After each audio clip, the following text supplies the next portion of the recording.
السلام علیکم ورحمۃ اللہ وبرکاتہ۔ الحمد للہ نحمدہ ونستعینہ ونستغفرہ ونؤمن بہ ونتوکل علیہ ونعوذ باللہ من شرور انفسنا ومن سیئات اعمالنا۔ قال اللہ تعالی فی القرآن المجید والفرقان الحمید۔ فاعوذ باللہ من الشیطان الرجیم، بسم اللہ الرحمن الرحیم۔ انما المؤمنون الذین اذا ذکر اللہ وجلت قلوبهم واذا تلیت علیہم آیاتہ زادتهم ایمانا وعلی ربہم یتوکلون۔ وقال اللہ تعالی اذن الذین آمنوا وتطمئن قلوبهم الا بذکر اللہ تطمئن القلوب۔ صدق اللہ العظیم۔ وقال النبی صلی اللہ علیہ وسلم ان فی الجسد مضغۃ فاذا صلحت صلح الجسد کلہ واذا فسدت فسد الجسد کلہ الا وہی القلب، او کما قال علیہ الصلاۃ والسلام۔ قلب میں سوز نہیں، روح میں احساس نہیں، قلب میں سوز نہیں، روح میں احساس نہیں، کچھ بھی پیغام محمد کا تمہیں پاس نہیں۔ رگوں میں وہ لہو باقی نہیں ہے، وہ دل و آرزو باقی نہیں ہے۔ رگوں میں وہ لہو باقی نہیں ہے، وہ دل و آرزو باقی نہیں ہے۔ نماز و روزہ و قربانی و حج یہ سب باقی ہے، تو باقی نہیں ہے۔ معزز و محترم امیر مقامی، تمامی حاضرین اجتماع، ایک اہم موضوع اور تقاضے کے تحت کچھ باتیں خود میری اپنی تذکیر آپ کی تذکیر کے لیے رکھنی ہے۔ پاک دل کے مظاہر، اور اس عنوان کو سمجھنے کے لیے میرا اپنا احساس یہ ہے کہ دو اور اس کے ساتھ جملے جوڑ دیے جائے یا لفظ جوڑ دیے جائے تو زیادہ بہتر رہے گا۔ پاک دل کی قسمیں یا پاک دل کی کیفیتیں، کہ پاک دل کی کیفیتیں کیا ہوتی ہے اور اس کی قسمیں کیا ہیں۔ ویسے یہ عنوان اور موضوع کوئی گنتی شماری کا نہیں ہے کہ دل کو پاک کرنے والی قسمیں کتنی ہیں، بلکہ یہ موضوع کا تعلق کیفیت سے ہے کہ وہ پاک دل کی کیفیتیں کیا ہوتی ہے، اور وہ کیفیتوں کو پیدا کرنے کے لیے قرآن میں اللہ تعالیٰ نے اور حضور صلی اللہ علیہ وسلم نے اپنے احادیث میں ہمیں کیا پیغام دیا ہے۔ ایک مہینے پہلے کے اجتماع میں بھی جب وہ رات میں ہوا تھا یہ عنوان رکھا گیا تھا، لیکن اس میں مطلق دل کا عنوان تھا، تو میں نے کوشش کیا تھا کہ دل کی وہ کیفیتیں جو مطلوب ہے، جو پاکیزہ ہیں، مثبت کیفیتیں، معروف کیفیتیں، اور وہ کیفیتیں جو منفی ہے، منکر ہے، دل کو ناپاک کرنے والی، تو میں نے اس کے تحت دل کی 14 کیفیتوں کا تذکرہ کیا تھا، اور وہ عنوان بھی میں نے افادہ عام کے لیے یوٹیوب چینل پر ڈالا ہوں، کچھ افراد نے اس سے استفادہ بھی کیا ہوگا۔ لیکن میں نے یہ کہا تھا کہ یہ اس عنوان کے تحت میرا ابتدائی حاصل مطالعہ ہے، میں نے درمیانی درجے کے مطالعے کا بھی تذکرہ اور دعویٰ نہیں کیا تھا۔ البتہ اس سلسلے میں نے جو مزید مطالعہ کیا اس اجتماع میں کچھ ذمہ داری کی وجہ سے یا اور بھی پھر اس میں اضافے کے لیے، تو اب وہ 14 کیفیتوں کا میں نے جو حاصل مطالعہ جمع کیا تھا، اب اس میں وہ 26 کیفیتیں ہو گئی۔ 13 کیفیتیں تو پاک دل کی ہے، اور 13 کیفیتیں وہ ناپاک اور سیاہ دل کی ہے۔ لیکن جو کہ سیاہ دل کا ایک الگ سے عنوان اور موضوع ہے، تو میں اس موضوع میں جانے کی کوشش بھی نہیں کروں گا، اور اس کا موقع بھی نہیں اور اس کی جگہ بھی نہیں۔ جو پاک دل کی 13 کیفیتیں جو بنتی ہے، لیکن پھر بھی میرا احساس یہ ہے کہ یہ یہاں اختتام نہیں ہے، زیادہ سے زیادہ اس کو آپ درمیانی درجے کا آپ مواد کہہ سکتے ہیں، مثبت دل کے حوالے سے، پاک دل کے حوالے سے۔ اور اس سلسلے میں مزید غور و فکر کیا جائے تو بہت ساری صفات آئیں گی۔ یہ پاک دل کی جو یوں سمجھ لیجئے کہ 13 جو کیفیتیں بنتی ہے، ان میں سے براہ راست 11 تو وہ قرآن مجید کے الفاظ سے نکلی ہوئی کیفیتیں، نکلے ہوئے الفاظ ہیں، اور 2 کا تذکرہ وہ حدیث سے ہے۔ جو کیفیتیں بنتی ہیں پاک دل کی، تو ایک قلب سلیم کا تذکرہ درس قرآن میں آ چکا، اور اس حوالے سے بہت ساری باتیں آ چکی، اور حضرت ابراہیم علیہ السلام کی سیرت کے حوالے سے اللہ تعالیٰ نے اس کو پیش کیا، لیکن اس میں ایک بس یہ کہ سلم سے سلیم کا لفظ ہے، اور اسی سے اسلام ہے۔ فرما بردار دل، سراپا دل، سراپا فرما بردار دل۔ حضرت ابراہیم علیہ السلام اپنے رب کے سامنے، اپنے رب کے پاس وہ سراپا فرما بردار دل لائے، یا ایھا الذین آمنوا ادخلوا فی السلم کافہ، اسی سے سلیم کا لفظ ہے، اور اسی سے اسلام ہے کہ اسلام میں پورے کے پورے داخل ہو جاؤ، یعنی فرما برداری میں پورے داخل ہو جاؤ۔ تو گویا کہ وہ دل اللہ کو مطلوب ہے جو سراپا فرما بردار ہے۔ اور پھر اس سلسلے میں جو رکاوٹیں آتی ہیں قلب سلیم کے سلسلے میں، تو اللہ تعالیٰ نے قلب سلیم کے حوالے سے حضرت ابراہیم علیہ السلام کی شخصیت اور سیرت کو پیش کیا۔ تو لیکن کب حضرت ابراہیم علیہ السلام کی شخصیت کا آغاز کہاں سے ہوتا ہے؟ ہم یوں بھی کہہ سکتے ہیں کہ قلب سلیم کا آغاز کہاں سے ہوتا ہے؟ علامہ اقبال نے ایک شعر میں اس کی ایک طرح سے توجیہ پیش کی اور ترتیب بیان کی کہ کھول آگ زمیں دیکھ، فلک دیکھ، فضا دیکھ، مشرق سے ابھرتے ہوئے سورج کو ذرا دیکھ۔ اگر ہم حضرت ابراہیم علیہ السلام کی سیرت کو جانیں گے تو یہ شعر حضرت ابراہیم علیہ السلام کی زندگی پر پورے طور سے صادق آئے گا کہ انہوں نے آزر کو نہیں دیکھا، انہوں نے قوم کو نہیں دیکھا، انہوں نے نمرود کو نہیں دیکھا، انہوں نے آسمان کو دیکھا، انہوں نے فلک کو دیکھا، انہوں نے فضا کو دیکھا، اور انہوں نے زمین کو دیکھا۔ تب ان پر یہ بات واضح ہوئی کہ اصل یہ کائنات کی حقیقت کیا ہے اور کائنات کا اصل حکمراں کیا ہے۔ تو ایک طرح سے یہ جو کیفیت علامہ اقبال نے اس کو ایک دوسرے عنوان کے تحت پیش کیا، خودی۔ علامہ اقبال کو سمجھنے پڑھنے والے اچھی طرح جانتے ہیں کہ علامہ اقبال نے اپنے کلام میں خودی کا ایک بہت اہم عنوان اور موضوع قائم کیا۔ خودی کے ذریعے سے انہوں نے سمجھا، خودی علامہ اقبال کے نزدیک وہی دل کی کیفیت کا نام ہے، پاکی صفائی کی۔ خودی کو کر بلند اتنا کہ ہر تقدیر سے پہلے، خودی اپنی خودی کو، اپنے دل کی کیفیت کو، خودی کو کر بلند اتنا کہ ہر تقدیر سے پہلے کہ خدا خود بندے سے پوچھے بتا تیری رضا کیا ہے۔ جب بندہ اللہ کی رضا خوشنودی اپنے دل کے اندر پیدا کر لیتا ہے تو پھر اللہ تعالیٰ اس سے پوچھتا ہے کہ بتا تیری رضا کیا ہے۔ جو تیری رضا وہ میری رضا، اے خدا جو تیری رضا وہ میری رضا۔ خودی کا سر نہائی، اس میں بھی علامہ اقبال نے وہی کیفیت پیش کی کہ خودی کا سر نہا لا الہ الا اللہ۔ خودی کا اندر کی جو کیفیت ہے، چھپی ہوئی جو کیفیت ہے، وہ لا الہ الا اللہ ہونی چاہیے۔ خودی ہے تیغ فضا لا ظاہر، اندر جو ہوتا ہے وہی باہر ہوتا ہے، یا اندر جو ہوتا ہے وہی باہر ہونا چاہیے۔ اندر کچھ اور باہر کچھ اور، اسی کا نام نفاق ہے۔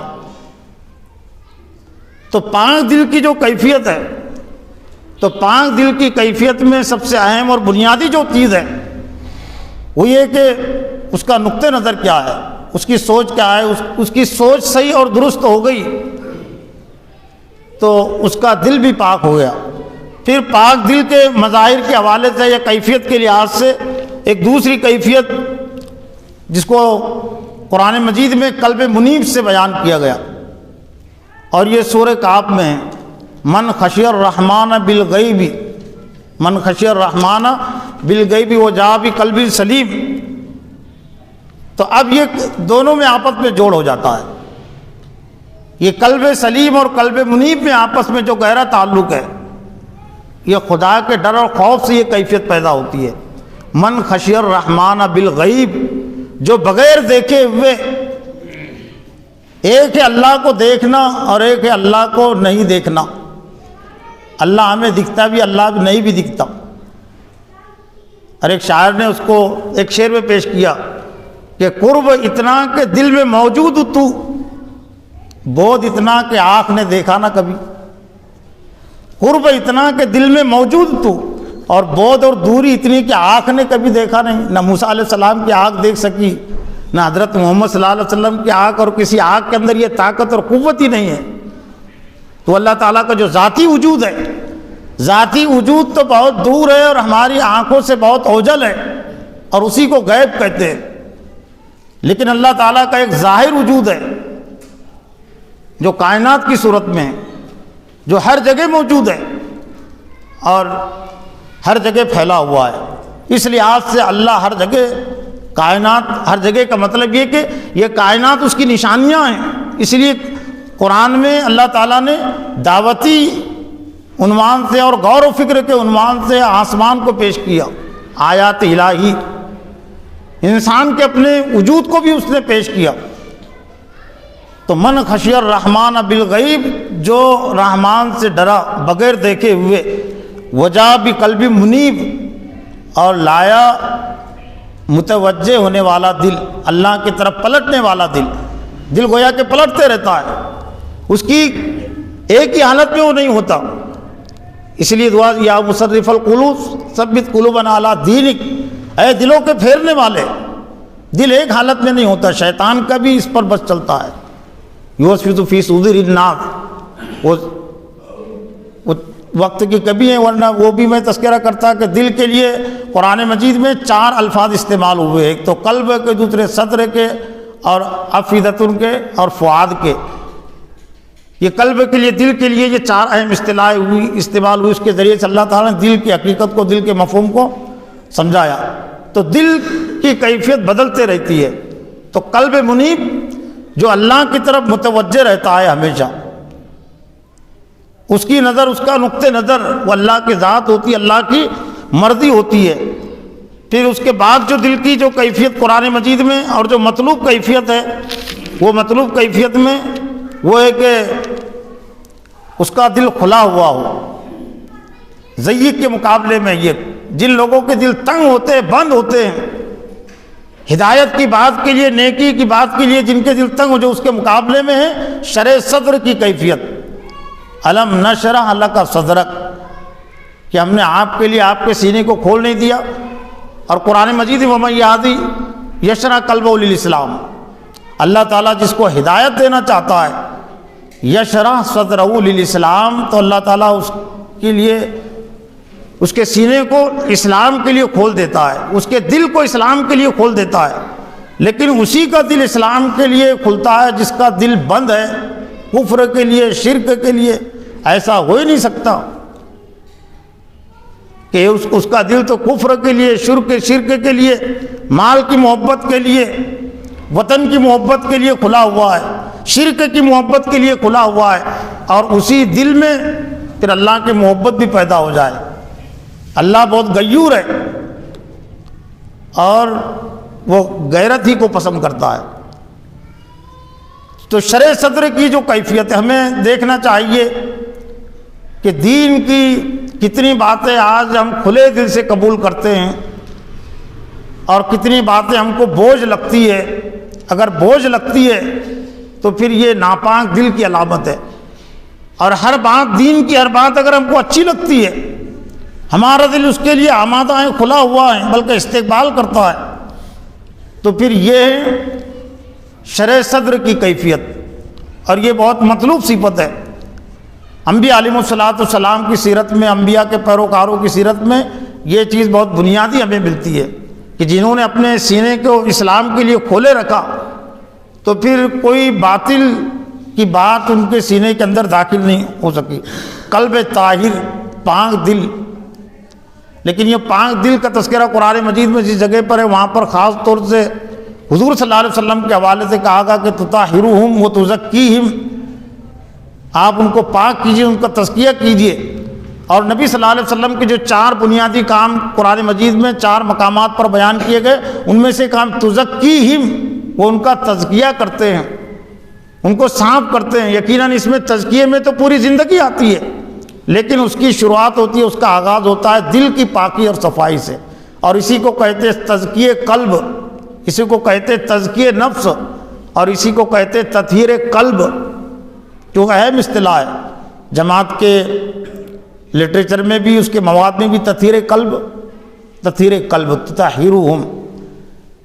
لیکن یہ تطہیر قلب کی جو کیفیت ہے، یہ تطہیر قلب کی کیفیت میں بنیادی جو چیز ہے، جس کی طرف درس قرآن میں حافظ کریم اللہ خان صاحب نے شرح کیا تھا، وہ ہے گناہوں سے اجتناب۔ خانقاہی جو نظام اور خانقاہی جو طرز عمل جو ناکام ہوا، ناکام ہے، ناکام رہے گا،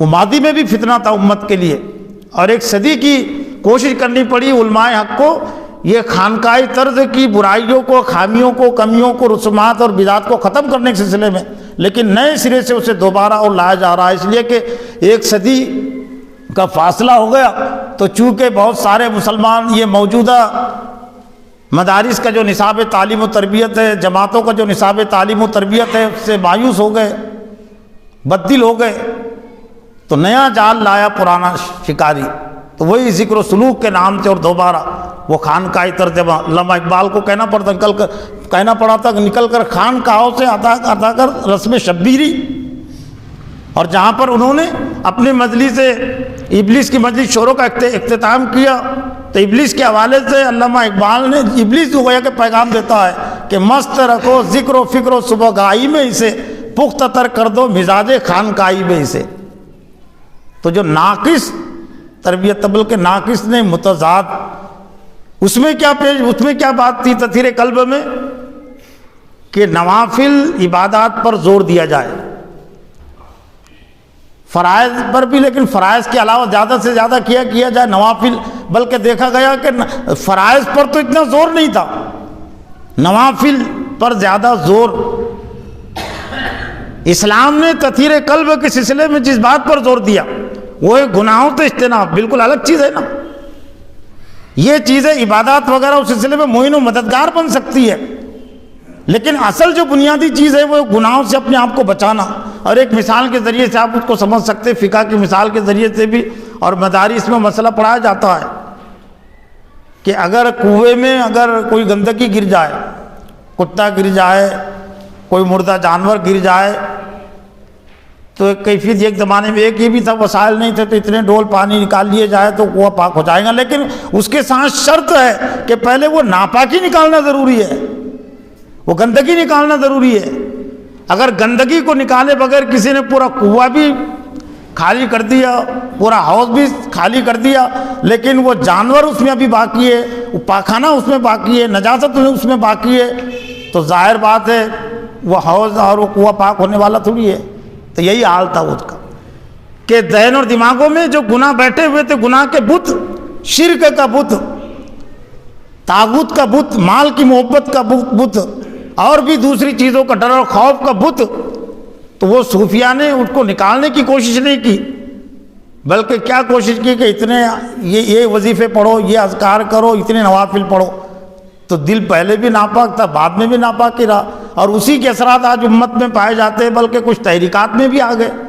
تطہیر قلب کے حوالے سے زیادہ تر فوکس کیا جاتا نوافل کی طرف، ٹھیک ہے یہ چیز مسنون اعمال ہے، لیکن اسلام نے اور جماعت کے دستور نے، اب دستور کو اگر آپ پڑھیں گے تو جو دستور ہے لا الہ الا اللہ کے جو تشریح جماعت اسلامی کے دستور میں کی گئی، اور پھر معیار مطلوب میں جو چیزیں ہیں، تو آپ 2/3 حصہ ان باتوں کو، ان چیزوں کو پائیں گے دستور میں بھی، کلمے کی تشریح میں، جو چھوڑنے سے تعلق رکھتا ہے، ان اعمال کا تذکرہ جو چھوڑنے سے تعلق رکھتے ہیں، اور جو کرنے والے اعمال، اختیار کرنے والے اعمال ہیں، ان کا تعلق 1/3 سے ہے۔ تو تطہیر قلب میں گناہوں سے اجتناب ضروری ہے، اور پھر گناہوں کے بھی قسمیں، جو بڑے بڑے گناہ ہیں، بڑے بڑے گناہوں کو پہلے چھوڑنا ضروری ہے۔ یہاں بھی بات وہی آ گئی، وہاں گناہوں کے بچنے میں کسی نے لیا، تو جو چھوٹے چھوٹے گناہ ہیں تو ان کی فہرست ایک لمبی بیان کر دی گئی اور اس پر زور دیا جاتا تو جس کی وجہ سے دل پاک اور صاف نہیں ہوتا. تو تطہیر قلب خاشع، ڈرنے والا دل، خشیت والا دل. اور قرآن مجید میں اللہ تعالیٰ نے فرمایا انما المؤمنون الذین اذا ذکر اللہ وجلت قلوبہم، جب اللہ کا تذکرہ ان کے سامنے آتا ہے، اللہ کے احکام ان کو سنائے جاتے ہیں تو وجلت قلوبہم، ان کے دل پگھل جاتے، نرم ہو جاتے، پسج جاتے، دل پسج جاتے ہیں. اور خاص طور سے دلوں کے حال کو جانچنے کے لیے جو کیفیتیں ہیں ان میں سے کیفیت یہ بھی ہے کہ قرآن مجید کے پڑھتے وقت اپنے دل کی کیفیت کو معلوم کرو کہ دل تمہارا حاضر ہے یا نہیں.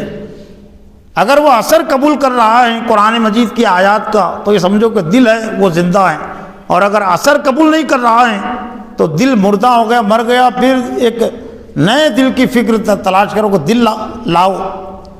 دل مردہ دل نہیں ہے، اسے زندہ کر دوبارہ. علامہ اقبال نے مزید اس کی توجیہ کی کہ دل مردہ دل نہیں ہے، اسے زندہ کر دوبارہ. کسی سے ملتوں کے مرد کون کا چارہ، ملتوں کو جو مرد لگتا ہے، جو کون کا مرد جو روگ لگتا ہے، اسی سے ملتوں کے مرد کون کا چارہ. لیکن جب تک دل بیمار ہیں تو وہ بیمار دل کچھ نہیں کر سکتا. اور یہ جو کیفیت جو پیدا ہوتی ہے، سورہ حدید میں جس کیفیت کی طرف اشارہ کیا گیا تنبیہ کے طور پر، الم یعن الذین آمنوا ان تخشع قلوبہم لذکر اللہ وما نزل من الحق، کیا ایمان لانے والوں کے لیے بھی وقت نہیں آیا کہ ان کے دل نزل من الحق، جو کچھ اللہ تعالیٰ نازل کیا اس کے لیے نرم ہو، پسیجے. اور پھر وہاں پر یہود و نصارہ کی مثال دے کر ولا یکونوا کالذین اوتوا الکتاب من قبلہم، تمہیں ان لوگوں کی طرح نہیں ہونا چاہیے کہ جن کو تم سے پہلے کتاب دی گئی تھی لیکن ان کتابوں کو ان کو اثر قبول نہیں کیا تو اللہ تعالیٰ ان کے دل سخت بنا دیے. تو قلب خاشع اور قلب وجیلہ اور ایک قلب مطمئنہ. لیکن قلب مطمئنہ الذین آمنوا، جو لوگ ایمان لانے والے، تطمئن قلوبہم، ان کے دل مطمئن ہوتے. لیکن اللہ کے دلوں کو اطمینان دلانے والی چیز الا بذکر اللہ تطمئن القلوب، سن لو اللہ کے ذکر سے یعنی قرآن مجید سے ہی دلوں کو اطمینان نصیب ہوتا ہے. دلوں کو اصل اطمینان، صحیح اطمینان وہ اللہ کے ذکر، اللہ کے ذکر سے مراد ہے اللہ کا کلام قرآن مجید کے جو احکام اور فرامین ہیں ان کو اختیار کرنے سے، ان کو ماننے سے ہی اطمینان قلب انسان کو حاصل ہوتا ہے. ایک قلب تقوی. تقوی کا لفظ ہمارے لیے جہاں پہچانا ہے اور قرآن مجید میں وَمَن يُعَظِّمْ شَعَائِرَ اللَّهِ فَإِنَّهَا مِن تَقْوَى الْقُلُوبِ، وہاں قلب کے ساتھ تقوی کا تذکرہ کیا گیا. وَمَن شَعَائِرَ اللَّهِ وَمَن يُعَظِّمْ شَعَائِرَ اللَّهِ، جو اللہ کے جو شاعر ہے، جو اللہ کے نشانیاں ہیں، بہت ساری نشانیاں جو ان کی تعظیم کرتے ہیں، فَإِنَّهَا مِن تَقْوَى الْقُلُوبِ، تو بے شک یہ دلوں کے تقوی میں سے ہیں. جن دلوں کے اندر اللہ کا ڈر و خوف، ان میں سے یہ کیفیت اور چیز ہے. اور ایک قلب رقیق جس کا تذکرہ حدیث میں کیا گیا، اور ایک قلب مخموم.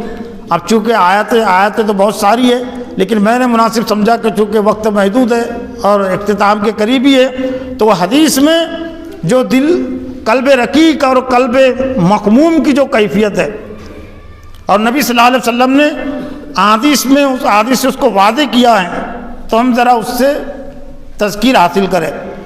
نبی صلی اللہ علیہ وسلم نے فرمایا ان عبداللہ ابن عمرو قال قیل لرسول اللہ صلی اللہ علیہ وسلم ای الناس افضل.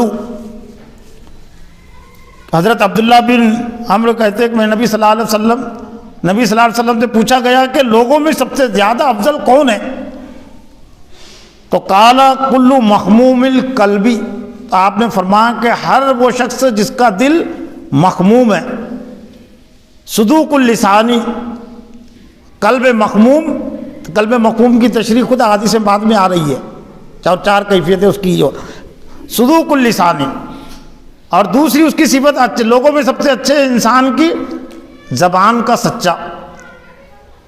قلب مخموم دل والا، اور دوسرے سچی زبان والا. قال صدوق اللسان نعرفہ، صحابہ کرام فرماتے ہیں کہ زبان کا سچا تو ہم سمجھتے ہیں کہ زبان کا سچا کس کو کہتے ہیں، سچ بولنا، جھوٹ نہیں بولنا، صدوق اللسان نالف ہوں، ہم زبان کے سچے کو تو سمجھتے ہیں۔ فبیما مخموم القلبی، آپ نے فرمایا کہ مخموم قلب سے کیا مراد ہے، مخموم دل سے مراد کیا ہے؟ کالا ہوا نقی التقی، نبی صلی اللہ علیہ وسلم نے فرمایا کہ جو صاف ہے اور جو متقی ہے، صاف بھی ہے دل اس کا صاف ہے اور ڈرنے والا دل ہے، لا اسم علیہ، اس کی پھر اور وجہ تشریح کی گئی کہ لا اسم علیہ، اس پر کوئی گناہ کا اثر نہیں، ولا بغیہ ولا غلہ ولا حسدہ۔ یہاں پر بھی دیکھیں میں نے جس کی طرف اشارہ کیا تھا کہ اسلام نے دلوں کی صفائی کے سلسلے میں گناہوں سے اجتناب پر زور دیا کہ گناہ سے دل ناپاک ہو جاتے ہیں، اور یہ جو معروفات عبادات کا نظم گویا کہ اس میں معین و مددگار بنتے ہیں اس کو پاک رکھنے کے سلسلے میں، لیکن دلوں کی ناپاکی کو دور کرنے کے سلسلے میں اصل ہے گناہوں سے اجتناب۔ تو نبی صلی اللہ علیہ وسلم فرمایا کہ ایسا دل وہ دل مخموم ہے کہ لا اسم علیہ، جس پر گناہ کا کوئی اثر نہیں، ولا بغیہ اور نہ سرکشی کا، بغاوت کا، ولا غلہ اور نہ خیانت، ولا حسدہ، اور جس دل میں کوئی حسد نہیں ہے۔ تو یہ دل مخموم ہے جس کی حدیث میں تعریف کی گئی۔ پھر نبی صلی اللہ علیہ وسلم نے ایک حدیث میں ارشاد فرمایا، ایک دل کے قلب حکمت والا دل، فہم اور بصیرت والا دل، وَمَنْ يُؤْتَ الْحِكْمَةَ فَقَدْ أُوتِيَ خَيْرًا كَثِيرًا، جس کو حکمت دی گئی اسے خیر کثیر دیا گیا۔ لیکن جو حکمت والا جو دل ہے، یہ دل حکمت کب پیدا ہوتا ہے؟ اس کی حدیث میں ایک علامت ہے، نبی صلی اللہ علیہ وسلم نے فرمایا اِذَا رَأَيْتُمُ الْعَبْدَ يُؤْتَ زُهْدًا فِي الدُّنْيَا وَقِلَّةَ مَنْطِقٍ فَاقْتَرِبْ مِنْهُ فَإِنَّهُ يُلَقَّى الْحِكْمَةَ، جب تم کسی بندے کو دیکھو کہ دنیا سے بے رغبتی ہے، اس کو دنیا کی طرف راغب نہیں ہے، آخرت کی طرف ہے راغب، دنیا کی ضد آخرت ہے، اس کی سب تگودو، اس کی اصل توجہ آخرت کی طرف ہے، دنیا میں رہتے ہوئے گویا کہ دنیا سے دور۔ تو جب تم کسی بندے کو دیکھو کہ زہد، دنیا سے بے رغبتی اس کو دی گئی، وہ قلت منطقن، اور کم بولنے جس کو دیا گیا ہے کہ زیادہ بکواس نہیں کرتا، زیادہ بڑبڑ نہیں کرتا، جو زیادہ بکواس اور بڑبڑ کرنے والے ہو تو ان کے پاس کام کرنے کے لیے وقت نہیں رہتا۔ دین کی بات اس سے مراد نہیں ہے، دین کی بات تو کہنا ضروری ہے۔ وہ قلت منطقن، جس کو کم بولنا دیا گیا، فاقتربوا منہ، اس کی قربت حاصل کرو، فإنہ یلقی الحکمۃ، اس لیے کہ ایسے شخص کے دل میں حکمت القا کی جاتی ہے، اور حکمت یہ تمام اچھائیوں کے ایک طرح سے جڑ اور بنیاد ہے، جس کو حکمت دی گئی اسے خیر کثیر دیا گیا۔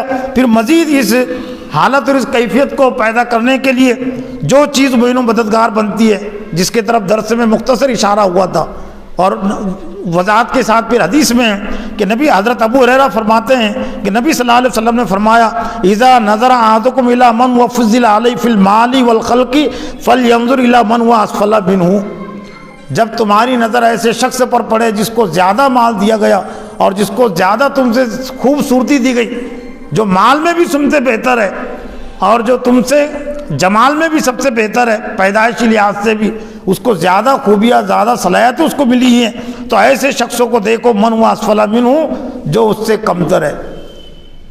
دنیا میں کمتر بھی ہے نا، لوگ کم مال والے بھی ہیں اور معذور قسم کے افراد بھی ہیں، کالے بھی ہیں۔ تو ہمارا نقطہ نظر دنیا میں دیکھنے کا یہ ہو کہ ہم نقطہ نظر ہمارا یہ بنائیں، اس لیے کہ اگر ہم زیادہ مالداروں کو نقطہ نظر بنائیں گے تو جو کچھ ہمارے پاس ہے تو ناقدری ہوگی۔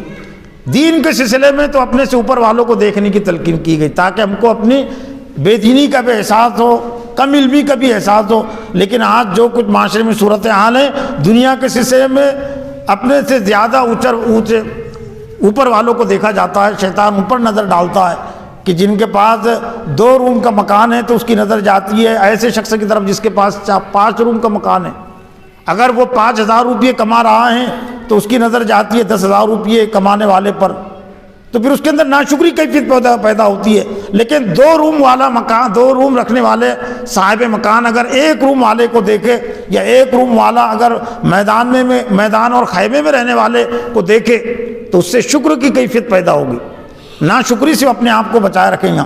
تو محترم رفقہ اکرام، ضرورت اس بات کی ہے کہ یہ دل کا جو عنوان اور موضوع ہے یہ صرف تقریری عنوان اور موضوع نہیں، یہ تو کچھ مدد مل سکتی ہے، ورنہ یہ تو خود ہمارے احتساب کا عنوان ہے۔ القیس من دانا نفسہ وعمل لما بعد الموت والعاجز من اتبع نفسہ ویتمنی علی اللہ، کہ عقل مند آدمی ہو جو اپنا احتساب کرے۔ ہم اپنے روزانہ دل کی کیفیت کو چیک کرتے رہے، دیکھتے رہے، اور دل کی کیفیت یہ ہے کہ جو اپنا احتساب کہ میں ہوں، کون ہوں اور میں کیا کر رہا ہوں، مجھے کیا کرنا چاہیے، وہ عمل لما بعد الموت، اور موت کے بعد کی زندگی کے لیے اعمال کرے۔ اور بے وقوف ہے وہ شخص جو خواہشات نفس کے پیچھے چلے، وہ تمنا اللہ، اور اللہ سے مغفرت کی امید رکھے۔ اللہ تعالیٰ سے دعا ہے کہ اللہ تعالیٰ مجھے بھی اور آپ کو بھی ہمیشہ اور ہر وقت دل کا جائزہ لیتے رہنے کی توفیق عطا فرمائے، دل کو پاک و صاف کرتے رہنے اور دل کو گندہ ہونے سے بچانے کی توفیق عطا فرمائے۔ ربنا تقبل منا انک انت السمیع العلیم وتب علینا انک انت التواب الرحیم برحمتک۔